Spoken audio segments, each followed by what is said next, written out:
Boa noite a todos. Boa noite. Que a paz de Cristo esteja com todos nós. Né? O tema de hoje é a consciência, o sentido íntimo, baseado no livro de Leon Denis, intitulado O Problema do Ser, do Destino e da Dor. Bom, nós podemos constatar que desde o primitivismo do homem, calcado na sobrevivência, começou com muita violência, né? E depois muitas guerras, né? Um povo querendo dominar o outro. Até os países democráticos de hoje que a gente vive, ainda temos guerra. O pensamento do homem evoluiu muito, mas o homem ainda não conseguiu vencer a si mesmo. Principalmente por causa do seu orgulho e do seu egoísmo ainda reinante. A filosofia, a psicologia e a psiquiatria têm nos explicado que o homem é um ser heterogêneo, né? Cada qual com suas mazelas, com seus conflitos, né? E coisas interiores para serem resolvidas. Então, com muito complexos, né? Seus desejos, seus resgates diante das imposições das leis divinas, inclusive das faltas, né? Que nós temos de outras reencarnações. Como dizia Robert McNamara, o homem é o único ser racional com a incrível capacidade de cometer loucuras. Talvez mais loucuras do que os próprios animais, né? Sem razão, né? Vamos ver então em A Consciência e o Sentido Íntimo de Leon Denis a necessidade de nós percebermos e captar as inspirações do mundo espiritual no intuito de sermos orientados de qual escolha, né? De qual caminho seguir em determinada encruzilhada. Muitas vezes a gente está numa encruzilhada e não sabe qual caminho seguir, né? Consciência. Qual é o conceito de consciência? Consciência vem do latim conscientia, que quer dizer conhecimento. Também é o conhecimento imediato da própria atividade psíquica, sentimento de si mesmo e faculdade de fazer juízos de valor sobre os próprios atos. Poderíamos dizer então que a consciência é toda a bagagem moral, né, do indivíduo, de certo e de errado, decidindo pelo livre-arbítrio dele qual caminho a seguir, através, seja pensamento ou ação, não só ação, porque sabemos que pensamento também é energia, né? Eu sempre faço uma brincadeira que é o seguinte: quando você pensa mal de alguém, é como um míssil que você lança. Só que você lança só a parte do míssil, a outra parte fica com você. A maldade que você pensou fica com você, a maior parte. E essa parte vai para ele. Então, muito cuidado, né? Nós devemos ter. Em Paulo em Coríntios, capítulo 6, versículo 12, sentenciou: tudo me é lícito, mas nem tudo me convém.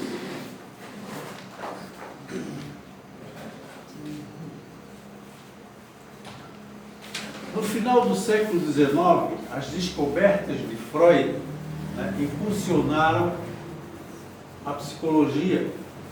Ele trouxe o consciente e o inconsciente, ilustrou através de um iceberg, onde só a parte que está fora d'água é o consciente. É só isso que a gente tem acesso. O inconsciente, que é toda essa grande parte aqui, nós não temos acesso. Aqui está incluído também o nosso arquivo de todas as nossas vidas, né? Está aqui incluído. E nós não temos acesso. Só que Freud vai dizer que o que está aqui mal resolvido, ele pulsa para o consciente.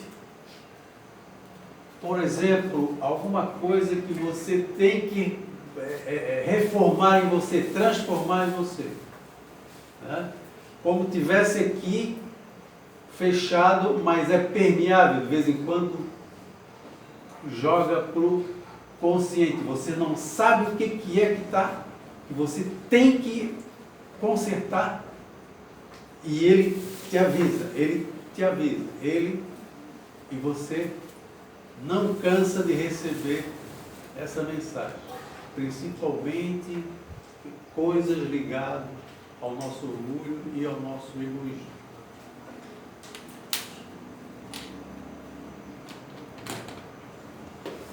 Esses problemas também Freud chamava de neurose, né? A pessoa que vai e fecha a porta 10 vezes, a pessoa neurótica. Frases sobre a consciência. Meter a mão na consciência, ter boa consciência. São frases do dito popular, né, que ilustram a consciência. Nessas duas ações assertivas, redunda daí uma sensação de bem-estar, porque eu fiz a coisa certa. Né? Missão cumprida, satisfação. Quando eu tenho má consciência,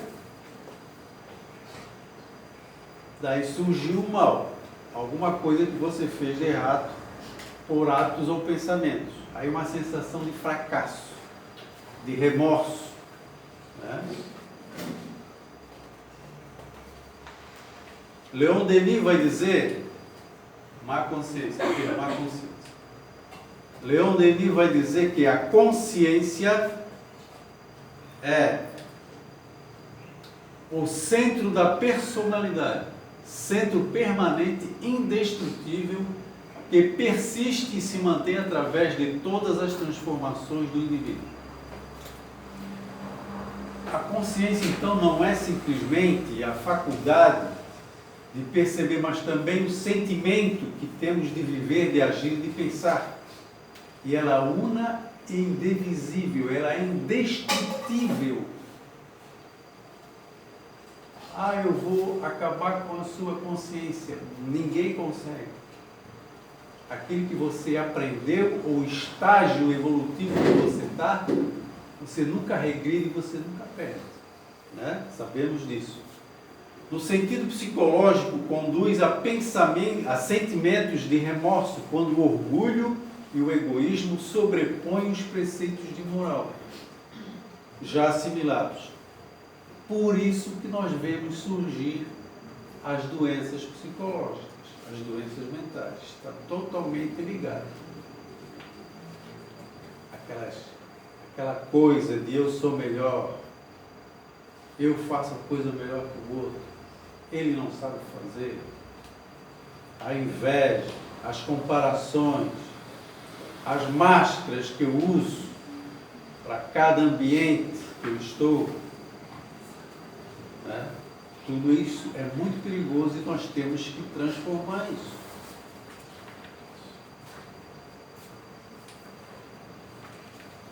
Afirma Leon Denis que é necessário para a nossa evolução a integração do corpo físico com a alma, né? Sabemos que isso se dá através do perispírito, que une o corpo, a alma ou ao espírito. Então, Leon Denis nos alerta em estarmos em harmonia com o corpo e com a alma. E para isso temos que ter fé. Fé que somos espíritos. Somos espíritos que têm um corpo e não um corpo que tem um espírito.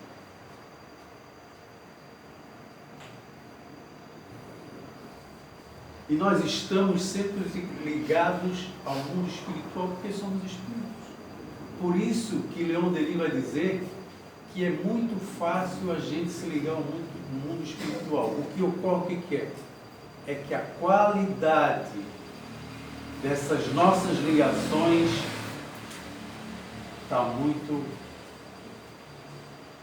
pouca, né? Está efêmera, está fraca. Precisamos melhorar a qualidade das nossas meditações, das nossas orações.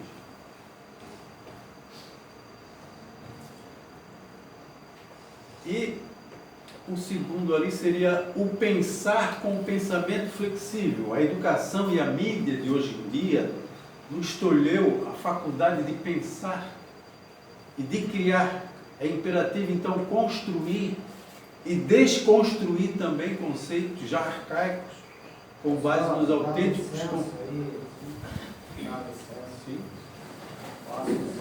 conceitos espirituais.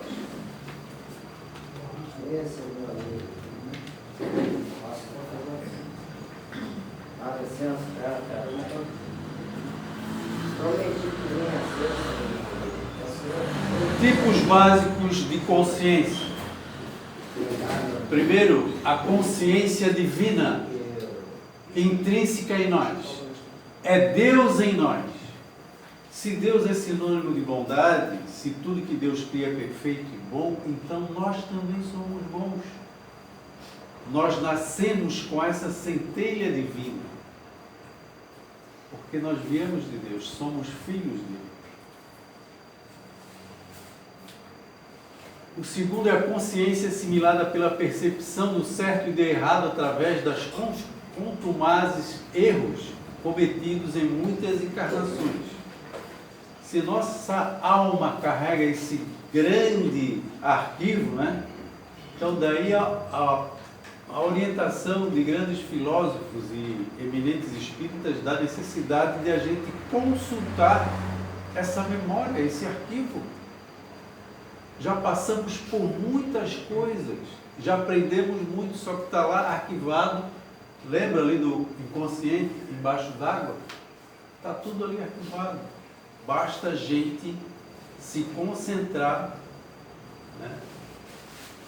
Tem alguns eminentes filósofos que dizem, dão essa orientação: sempre que você tiver alguma coisa muito difícil para resolver, está muito difícil, e se você puder dormir uma noite, no outro dia você tem a resposta. Pede para Deus antes de dormir, porque você sai no sono, né? E você vai ter uma visão panorâmica de todo esse problema e vai achar uma saída. A consciência aflorada do remorso pelo erro cometido. Na realidade, não podemos abolir essa consciência, nem simplesmente ignorá-la. É uma voz que reclama pelo mal que você fez.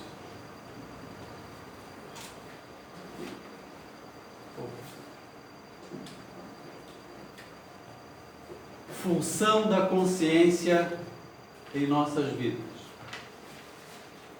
Primeiramente, discernimento entre o bem e o mal, né? Todos os homens em suas existências se veem continuamente colocados perante questões nas quais ele tem que decidir entre o útil e o nocivo, o vantajoso ou o prejudicial. Mas é no bem e no mal que ele tem que se decidir. É a principal decisão. Estamos há milênios procurando sempre a porta mais larga, né? Sempre as facilidades. Será que isso não vai prejudicar ninguém?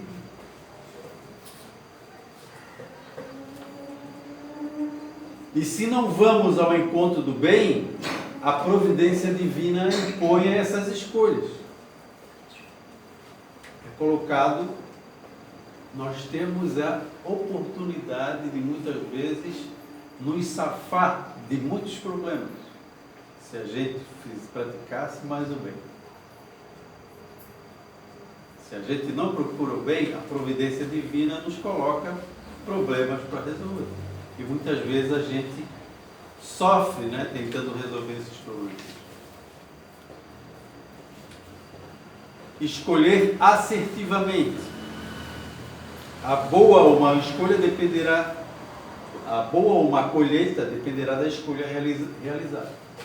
É na hora da escolha, uma voz parte de mim aconselhando para o bem. A voz não se cala. Mesmo quando digo que é difícil. Senhor, é difícil? A porta é muito estreita, não consigo passar. Consegue. Com esforço, consegue. Pode ter certeza, se você for pelo caminho reto, que é o mais certo, que é o mais difícil, Deus ajuda. Você consegue.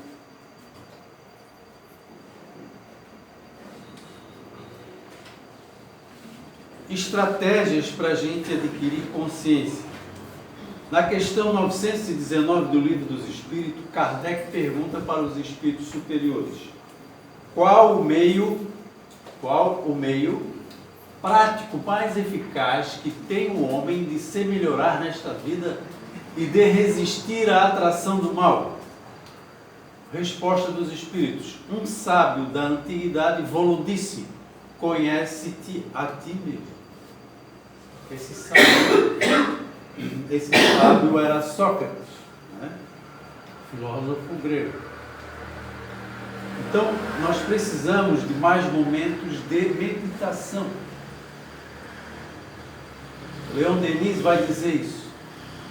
Nós estamos muito automáticos, vivendo um mundo de consumo, vivendo no automático.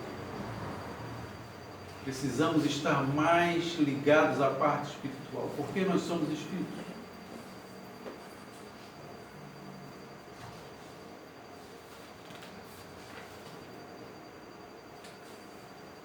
Estratégia ainda, vigiar todos os meus pensamentos e ações.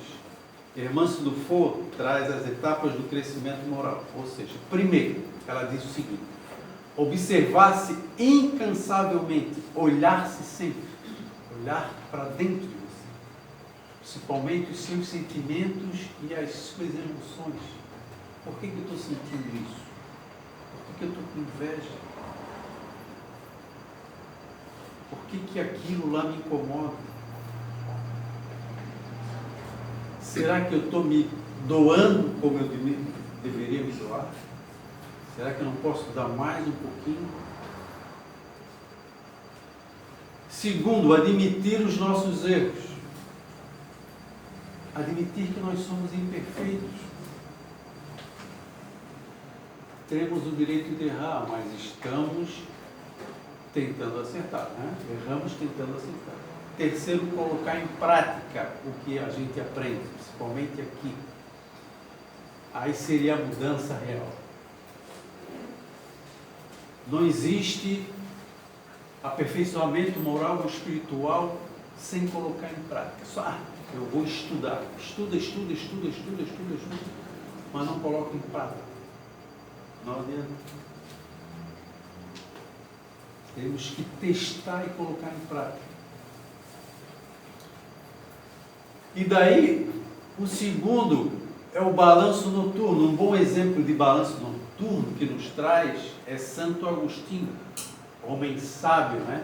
Foi padre, né? Todas as noites revisava suas atividades diárias, elogiava os acertos e reprogramava os seus erros. Se eu errei assim, fiz dessa forma, foi errado. Se eu correr de novo, fazer de outra forma. Já programo o cérebro para, se eu correr de novo, eu agir de maneira assertiva. Erros estratégicos que eu utilizo, né? Um deles é as comparações. Em muitas comparações que fazemos, elas têm o objetivo de tirar o brilho das ações alheias. Se é uma pessoa comunicativa, eu queria ser como ela. Aí o que eu faço? Eu sempre coloco assim, digo isso para os meus pacientes. Se você está aqui num grau de felicidade ou evolutivo e o outro está aqui, ao invés de você se melhorar para chegar nele, o que muita gente faz? O que é? Falar mal dele, desse aqui, para ele se rebaixar você.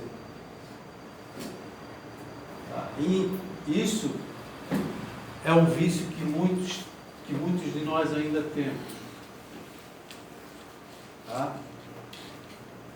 E eu chamo a atenção especial para essa prática, né, que nós ainda cometemos. Somos espíritas, já vencemos muitas coisas, somos leais a Jesus, a Deus, não praticamos nenhum crime mais, fazemos até as nossas caridades, mas ainda falamos mal dos outros.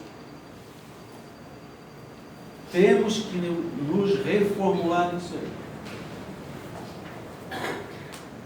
Alguns dão a seguinte orientação: toda vez que você falar mal uma coisa de alguém, você se obriga a falar duas coisas boas. Faz esse teste. Aos pouquinhos você vai se alinhando e não falar mais mal de ninguém. Se você falou alguma coisa mal de alguém, um parente, um amigo, ache duas qualidades dele e enalteça isso.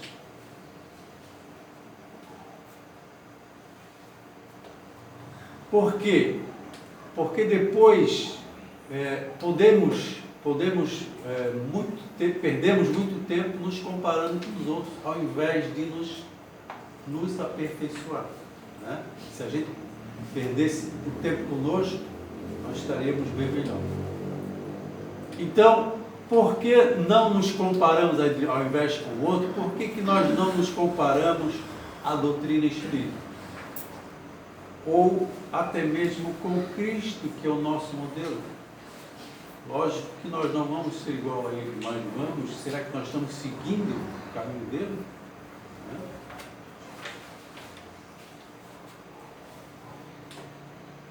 Uma pergunta antes de iniciar qualquer ação ou pensamento: isto que estou pensando ou vou fazer agora, seria bem aceito pelos bons espíritos?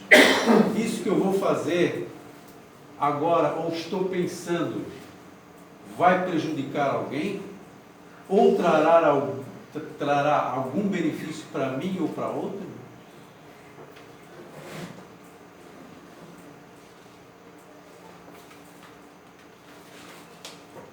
Opa, voltou, né?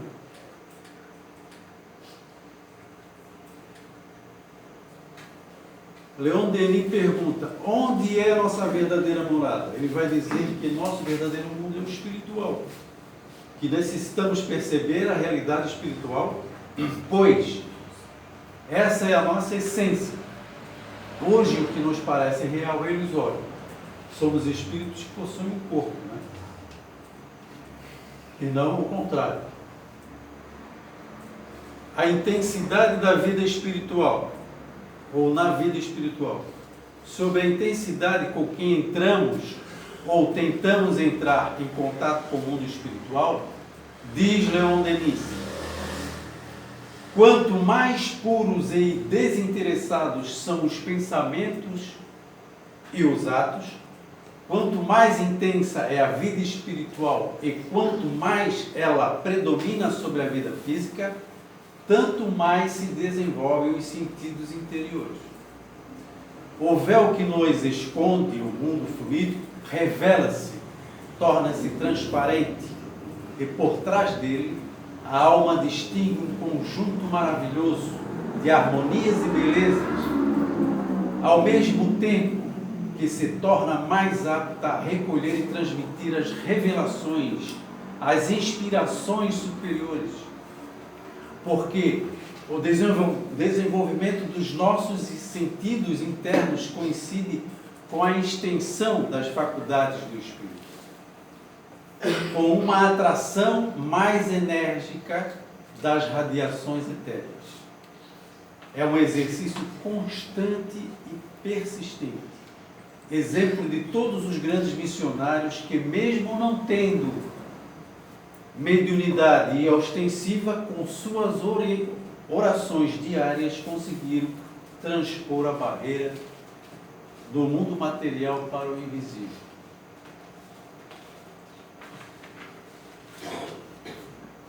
Leon Denis também traz o caso Ella Hopkins e o caso Ellen Keller. São muitos exemplos de faculdades, né, extrasensoriais, como essas duas têm, que Leon Denis nos traz. As meninas, essas duas meninas, eram cegas, surdas e mudas, mas se comunicavam extrasensorialmente, através de contato com os dedos, né? No ambiente, elas já sabiam quem estava ali, sem ninguém falar nada. Elas sentiam, né, a energia das pessoas. Enxergavam e liam com os ouvidos.